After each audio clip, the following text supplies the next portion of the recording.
ബിസ്മില്ലാഹിർ റഹ്മാനിർ റഹീം വഅ്മുർ അഹ്ലക ബിസ്സലാത്തി വസ്തബിർ അലൈഹാ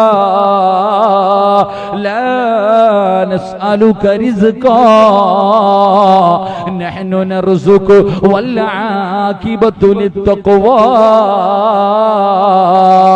ഈ ആയത്ത് നിങ്ങളെല്ലാവരും പഠിച്ചോ. നാളെ മുതൽ ഓതാനുള്ളതാണ്. മക്കള് സന്തോഷത്തോടെ ജീവിക്കുന്നത് കാണാൻ ആഗ്രഹമുള്ള ഓരോ ഉപ്പയും ഉമ്മയും ഈ ആയത്ത് പഠിച്ചോ. ഞാനല്ല പറയുന്നത്, അല്ലാഹുവാണ്. പരിശുദ്ധമായ ഖുർആൻ, വിശുദ്ധമായ ഖുർആനാ പറയുന്നത്. തന്റെ ഭാര്യയെയും മക്കളെയും വിളിച്ചുണർത്തിയിട്ട് നിസ്കരിപ്പിക്കുന്ന ഉപ്പമാരെ, അല്ലാഹുവിന്റെ ഖുർആൻ അവിടെന്ന് പറയുകയാ, നിനക്കല്ല തരുന്ന ഒന്നാമത്തെ പ്രതിഫലം എന്തെന്നറിയുമോ? വഅ്മുർ അഹ്ലക ബിസ്സലാത്തി വസ്തബിർ അലൈഹാ ലാ നസ്അലുക റിസ്ഖാ.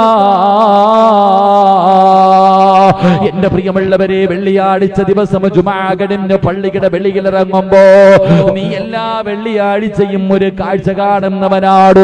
പള്ളിയുടെ മുന്നിലിരുന്ന് യാചിക്കുന്നവരെ കാണുന്നവരാ. അള്ളാന്റെ പള്ളിയുടെ മുന്നിലിരുന്നിട്ട് മക്കളെ കെട്ടിക്കാ പൈസയില്ല, മരുന്ന് വാങ്ങാ പൈസയില്ല, ഭക്ഷണം വാങ്ങാ പൈസയില്ല എന്ന് പറഞ്ഞുകൊണ്ട് പള്ളിയുടെ മുന്നിലിരുന്നിട്ട് പിരിവെടുക്കുന്നവരെ കാണുന്നവരാ. നിന്റെ വീട്ടില് പടച്ചവനെ ഈ റമളാൻ മാസത്തില് എത്രയോ പേര് നിന്റെ വീടിന്റെ മുന്നിൽ പിരിവിന് വരുന്നത് കണ്ടവനാ. എങ്കിൽ അല്ലാഹു പറയുകയാ, നിനക്കങ്ങനെ ഒരു ഗതി അല്ലാഹു വരുത്തൂല.